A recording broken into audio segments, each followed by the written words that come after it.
Hello students, how are you. आप लोगों के बहुत फ़ोन आ रहे थे कि सर IUPAC पद्धति में नामकरण सिखाया जाए। तो आप लोगों की इस बात को ध्यान रखते हुए सभी छात्रों की तो अब आपको IUPAC में नामकरण बता रहे हैं। और ये सब हमारा मिलेगा, हमारा जो चैनल है डॉक्टर अजय भान राणा, उस चैनल पर आपको देखना है। तो IUPAC को जानने से पहले हमें कुछ ऑर्गेनिक केमिस्ट्री, जिसको हम ऑर्गेनिक केमिस्ट्री कार्बनिक रसायन कह रहे हैं, उसके बारे में जानना। कार्बन रसायन है क्या? तो ये आपको बताना है कि वह रसायन जिसमें हम कार्बन और कार्बन से बने यौगिकों का अध्ययन करते हैं उसको हम कार्बनिक रसायन कहते हैं। ठीक है, तो ये परिभाषा है, ये परिभाषा हम इसमें आपको लिख दे रहे हैं। ये देखिए, ये लिख दिया है कि कार्बन रसायन वह रसायन जिसमें कार्बन एवं कार्बन के यौगिकों का अध्ययन किया जाता है उसे कार्बनिक रसायन ऑर्गेनिक केमिस्ट्री कहते हैं।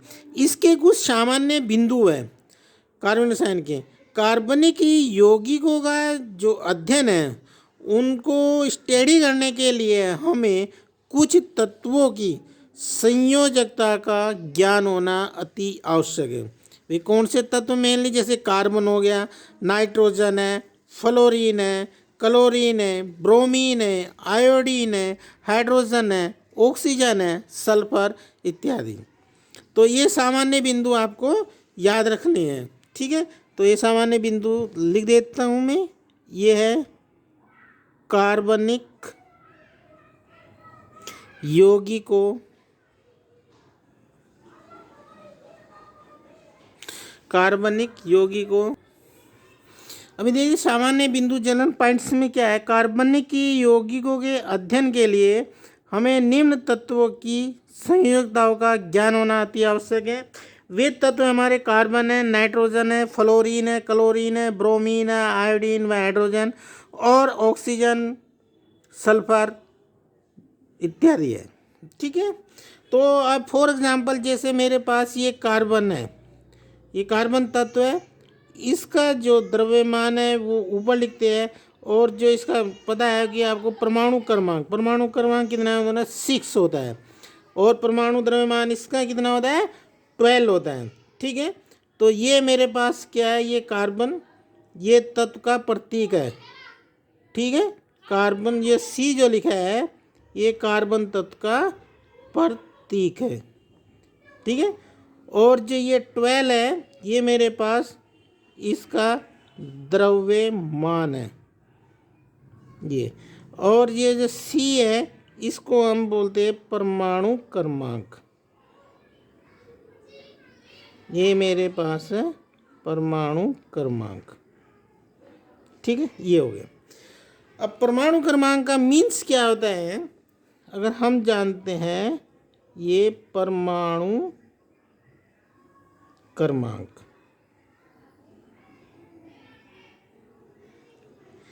तो परमाणु क्रमांक सीधा नंबर 1 क्या है? परमाणु क्रमांक से कि प्रोटॉनों की संख्या, उसके अंदर प्रोटॉन की संख्या कितनी। जो कार्बन है, कार्बन के अंदर प्रोटॉनों की संख्या कितनी? नाभिक में प्रोटॉन का अंदर रहते हैं नाभिक में, तो प्रोटॉनों की संख्या, तो प्रोटॉनों की संख्या होगी हमारी 6।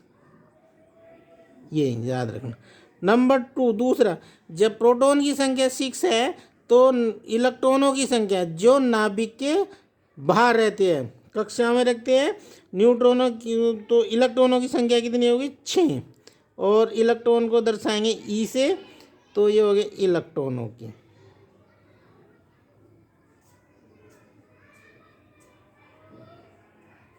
ये होगी इलेक्ट्रॉनों की संख्या।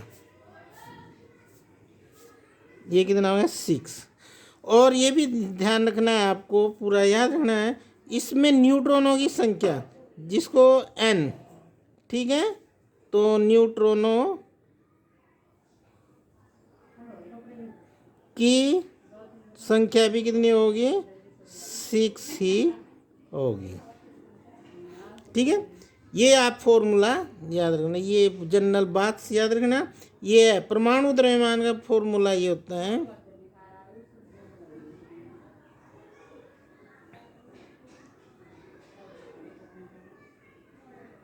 ये परमाणु द्रव्यमान है।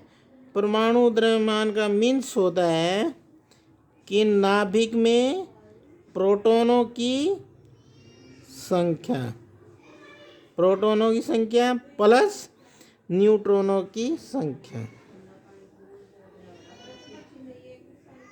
ये हो गया न्यूट्रॉनों की संख्या।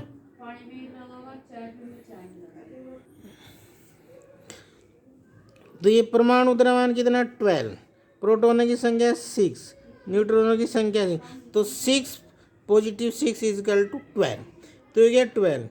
ठीक है, अब ऐसे आपको याद होना चाहिए कि जो कार्बन है उसका कार्बन का इलेक्ट्रॉनिक विन्यास कितना होता है। कार्बन का इलेक्ट्रॉनिक विन्यास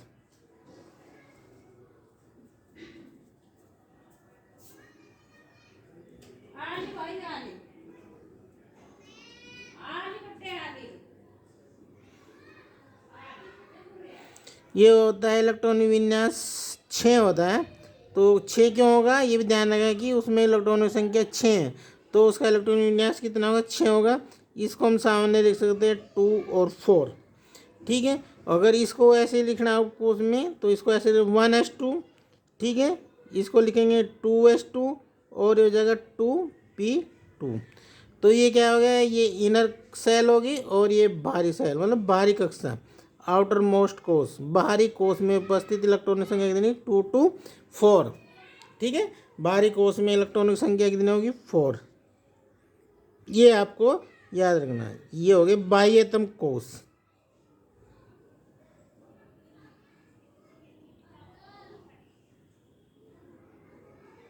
बाह्यतम कोष, ठीक है, अतः बाह्यतम कोष में इलेक्ट्रॉनों की संख्या कितनी होगी, ई बराबर कितने होगी 4। ठीक है, और ये भी ध्यान रखना कि जो कार्बन क्या है हमारे पास एक है, ये नोट, ये विशेष ध्यान रखना कि कार्बन हमारा क्या है, कार्बन एक अधातु है, कार्बन एक अधातु है।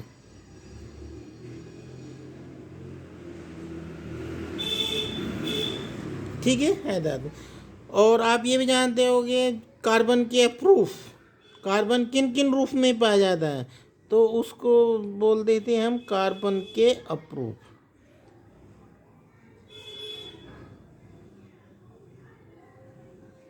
कार्बन के अप्रूफ 3 होते हैं। ठीक है, ये याद रखना है, कार्बन के अप्रूफ 3 होते हैं। नंबर 1 होता है हीरा, और नंबर 2 होता है ग्रेफाइट,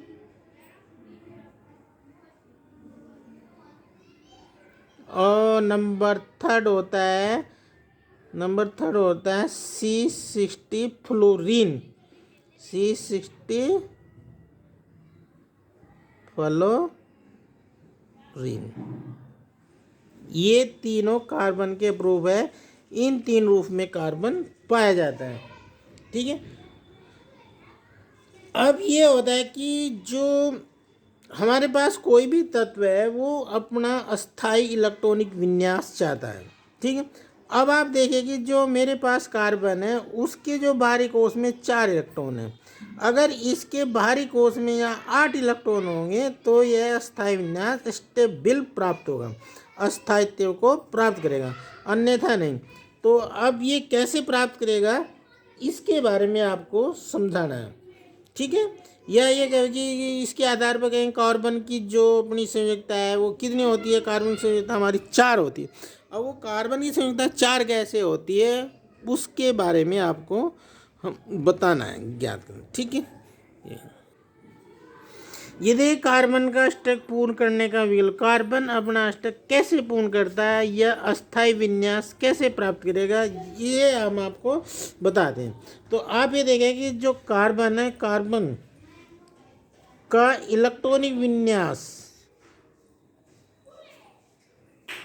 मतलब टोटल कार्बन पे कितने इलेक्ट्रॉन, 2 और 4 6, तो कितने इलेक्ट्रॉन होंगे, 6 इलेक्ट्रॉन रखता है कार्बन टोटल।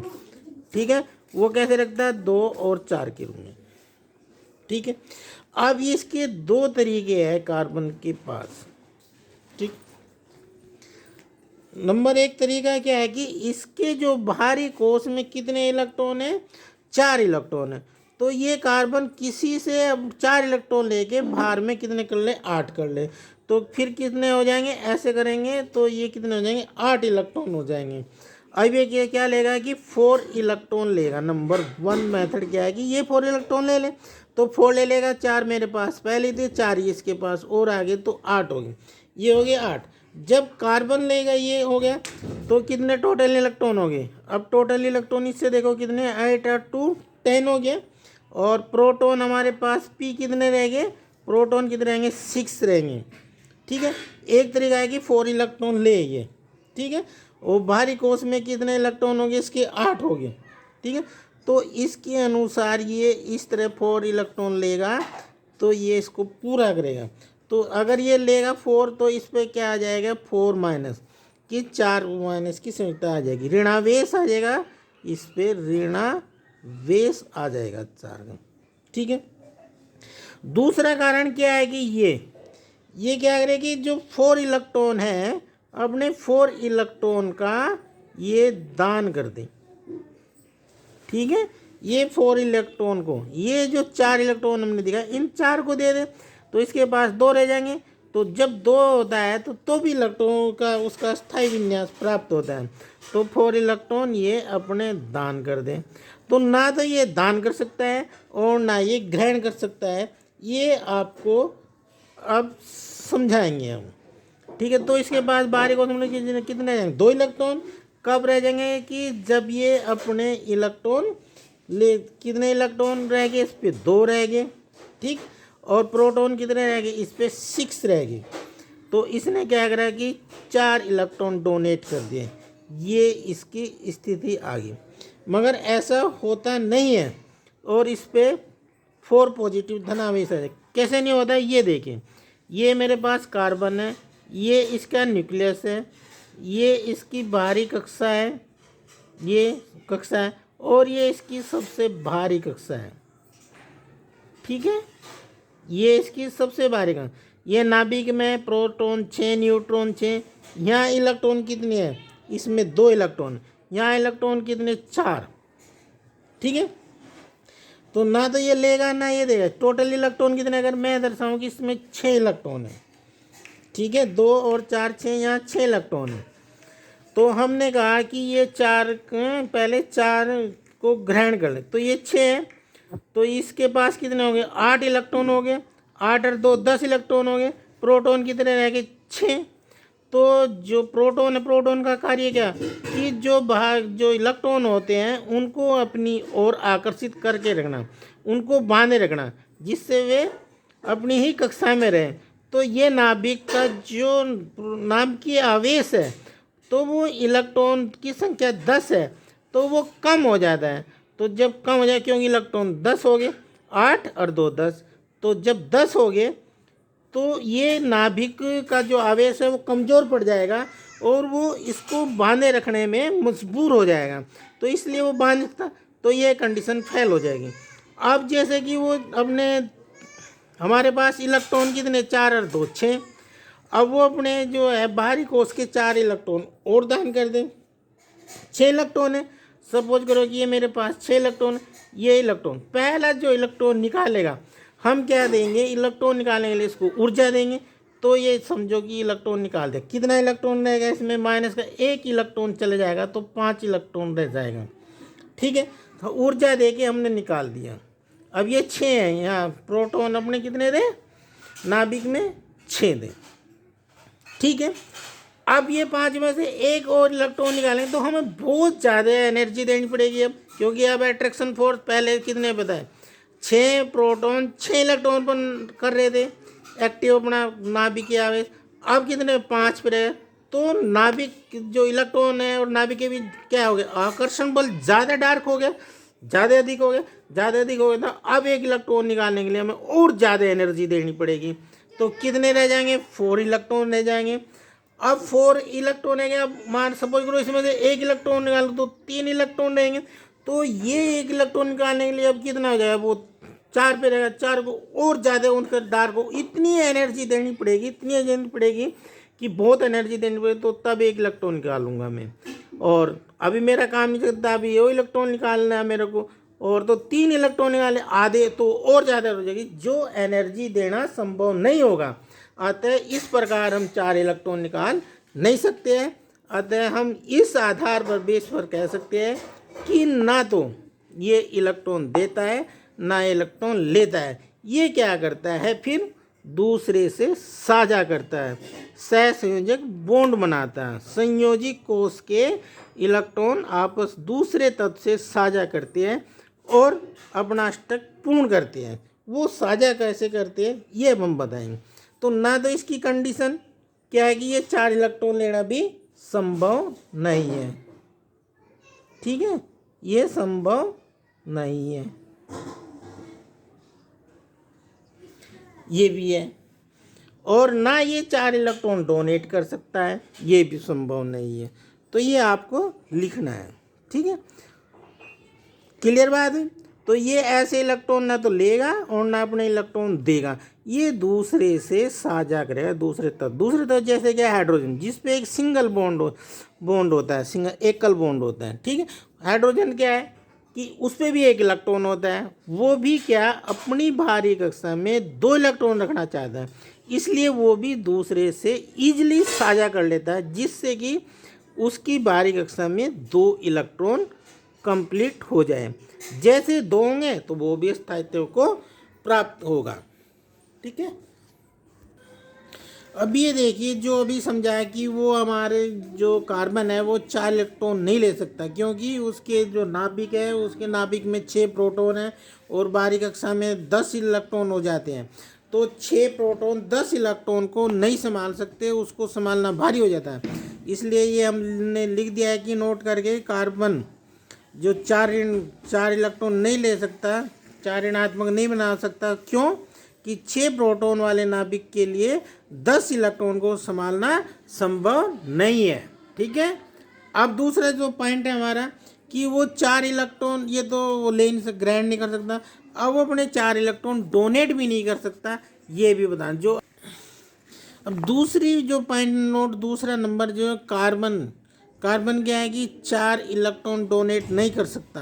क्यों, ये भी याद रखना कि क्यों नहीं करता है, कार्बन 4 इलेक्ट्रॉन डोनेट नहीं करता है, नहीं बनाता, 4 संयुक्ता प्लस की नहीं बनाता है, क्योंकि 6 प्रोटॉन वाले नाभिक के आकर्षण का विरोध करना, क्योंकि उसका नाभिक का आकर्षण बल इतना स्ट्रोंग हो जाता है कि उसको विरोध करते हुए 4 इलेक्ट्रॉन को निकालने में उपस्थित ऊर्जा की आवश्यकता होती है, इतनी आवश्यकता होती है जो देना संभव नहीं है।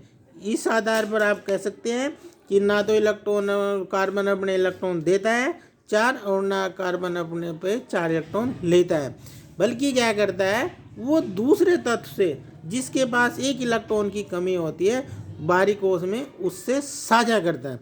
अब आपको ये बताएंगे हम, ठीक है। तो ये आप देखिएगा, तो ये लिखिएगा नोट करके,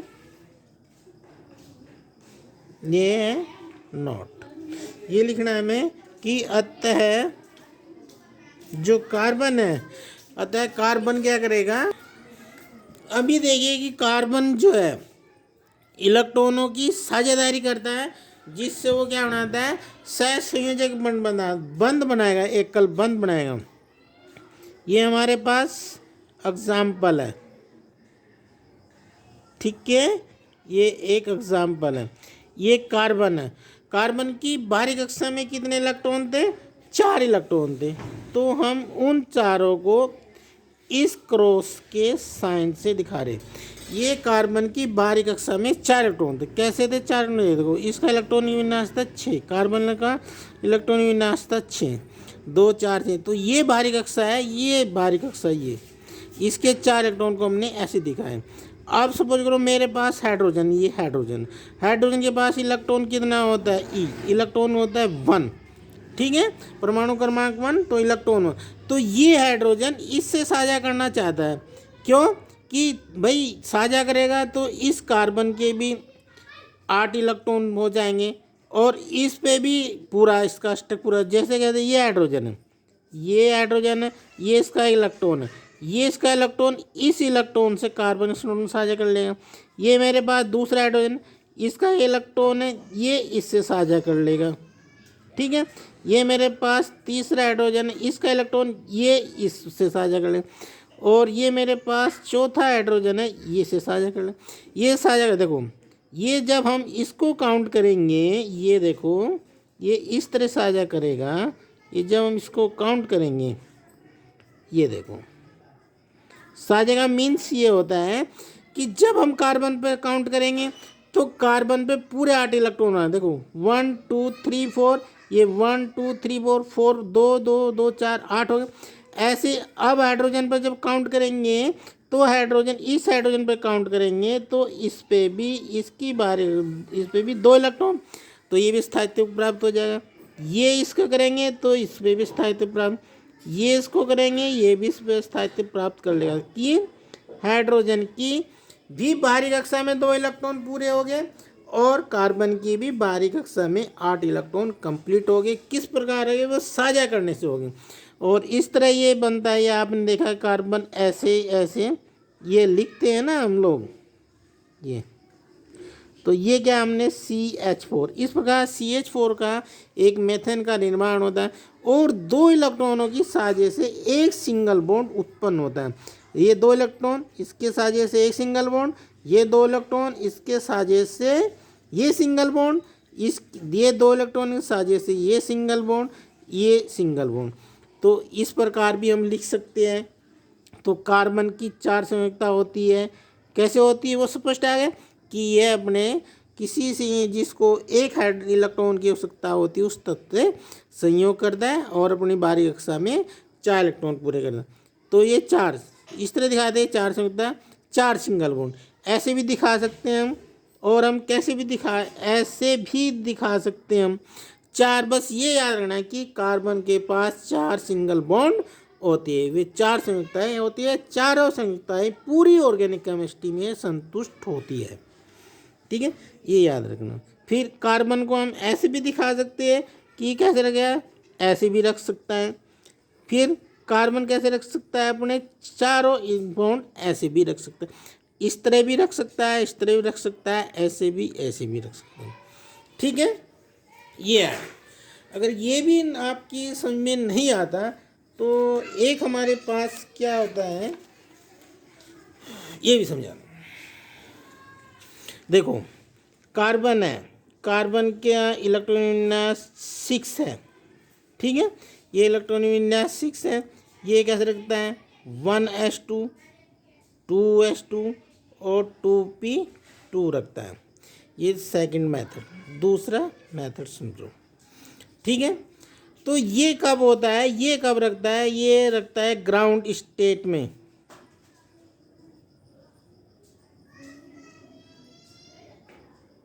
ये रखता है ग्राउंड स्टेट में। ठीक है, अगर हम इसको बाहरी से ऊर्जा दे, एनर्जी दे, इसको एक्साइटेड करें तो ये क्या होता है। तो अगर हम एक्साइटेड करेंगे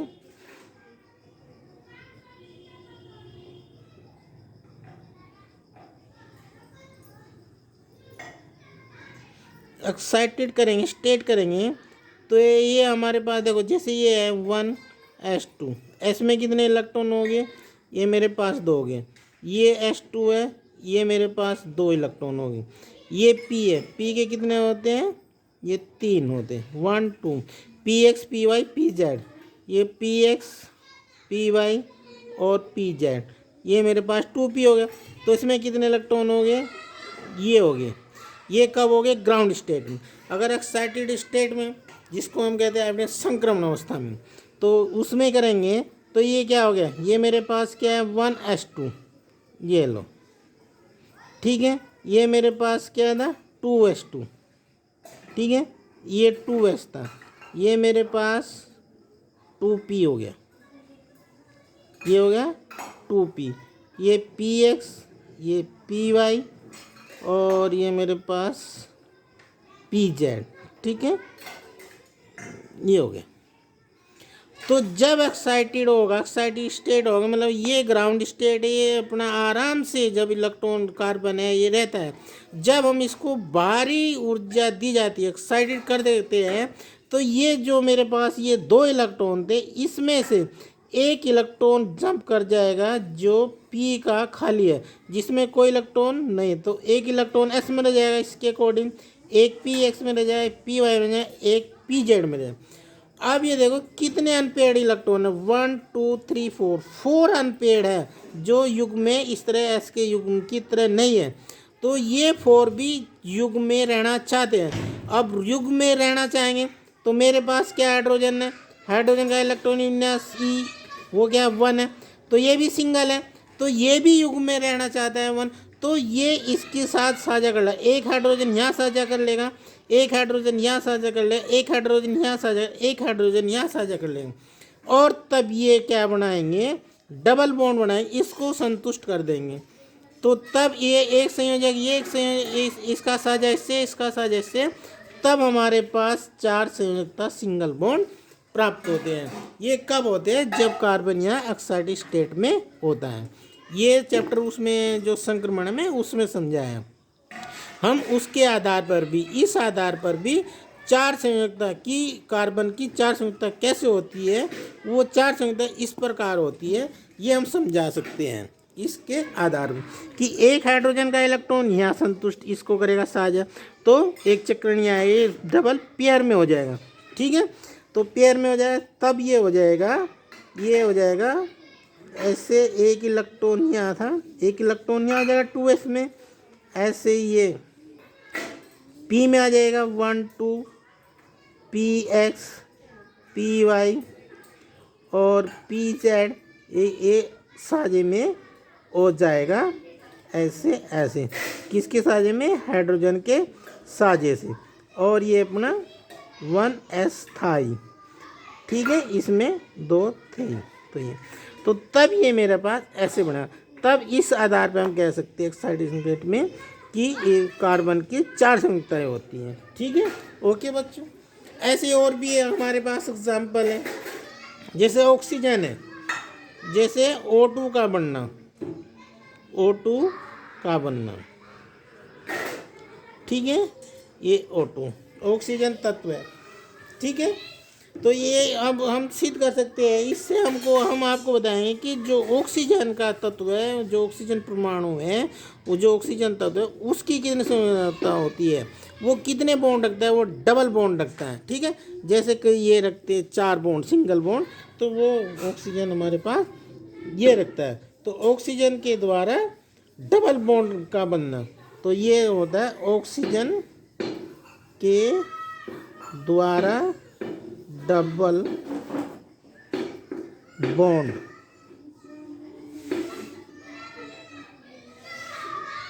का बनना। ठीक है, ये देखो आप डबल बॉन्ड बनेगा, तो ये क्या होता है, ऑक्सीजन होता है, जो ऑक्सीजन तत्व है, ये इसका परमाणु क्रमांक कितना है, ऑक्सीजन का 8। ठीक है, ये कितना होता है 8, ये होता है 2 और 6, तो इसके बाहरी का उसमें कितने इलेक्ट्रॉन होंगे, 6, ये 6। एक दूसरा ऑक्सीजन है, तो एक ऑक्सीजन, ये ऑक्सीजन, तो दूसरे के ऑक्सीजन में भी कितने होंगे, बाहर में 6 होंगे। अब ये चाहता है ऑक्सीजन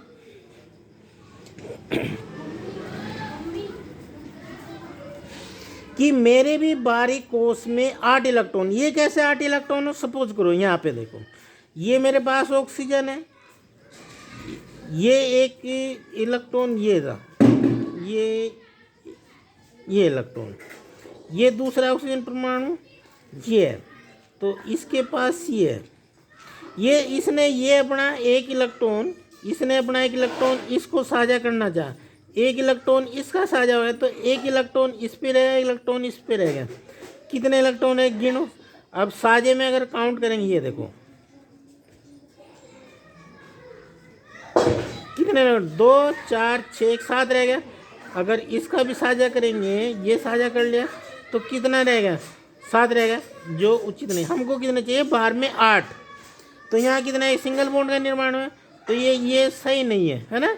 तो हमको चाहिए कितने, 8। तो हम कैसे करेंगे, ये करेंगे, ये ऑक्सीजन परमाणु है, ये लो, तो ये इसका इलेक्ट्रॉन हो गया और ये इसका इलेक्ट्रॉन, ये दूसरा ऑक्सीजन है, इसने भी अपने एक एक दोनों इलेक्ट्रॉन दे दी, ये साझे कर दिए, ये इलेक्ट्रॉन। अब काउंट करो, देखो ये हो गया, ये इसके साझे का इलेक्ट्रॉन हो गया, ये ऑक्सीजन परमाणु, ये ऑक्सीजन परमाणु, ये। अब काउंट करो कितने इसमें, देखो 2 2 4 2 6 2 8, आ गया 8, 2 2 4 2 6 2 8। तो हमने भी बताया था कि दो जो इलेक्ट्रॉन है, 2 इलेक्ट्रॉनों के साझे से एक सिंगल बॉन्ड बनता है और 2 इलेक्ट्रॉन हो गए एक साझे से इनका सिंगल बॉन्ड बनता है। तो ऑक्सीजन डबल बॉन्ड रखता है, तो ऑक्सीजन डबल बॉन्ड रखता है। ये कैसे रख सकता है, इस प्रकार भी रख सकता है और ऐसे भी ये रख सकता है, ठीक है। तो हमें कुछ ऐसे तत्वों की ज्ञात होना चाहिए, जैसे नाइट्रोजन है, नाइट्रोजन कितने रखेगा, 3 सिंगल बॉन्ड रखेगा, ठीक है। सल्फर कितने रखेगा, हमारे 2 सिंगल बॉन्ड रखेगा। क्लोरीन कितने रखेगा, उसकी बारीक अक्षम कितने इलेक्ट्रॉन होते हैं, 7। उसका इलेक्ट्रॉन जो इलेक्ट्रॉनिक की संख्या कितनी होती है, इलेक्ट्रॉन संख्या 17 होती है, तो बारीक अक्षम कितने होते हैं, 7। तो एक का साझा करना चाहेगा तो वो उसकी में 8 हो जाएंगे। तो इसलिए इस प्रकार जितने हैलोजन तत्व, फ्लोरीन, क्लोरीन, ब्रोमीन, आयोडीन, वो कितने रखेंगे, अपने सिंगल बॉन्ड रखेंगे 1, ठीक है। उनकी संयोजकता क्या होगी, -1। ऑक्सीजन की संयोजकता कितनी होगी, -2। सल्फर की संयोजकता -2, ठीक है। इस तरह पता हो, ये होता है। और नाइट्रोजन, ठीक है। और तो ये जो पूरा समझना है आपको, स्टूडेंट सभी को ये पूरी वीडियो देखना अंत तक, तब ये आपके समझ में आएगा। और कल जो ये नाइट्रोजन का भी बता देंगे आपको और सल्फर का भी, ठीक है। और लास्ट में अगर वीडियो अच्छा लगे आपको तो आप इसको जो पूरा देखने के लिए देखोगे, पूरा देखने के लिए आपका धन्यवाद। और आप बेल आइकन को प्रेस करना और लाइक और सब्सक्राइब करना। Okay, thanks so much.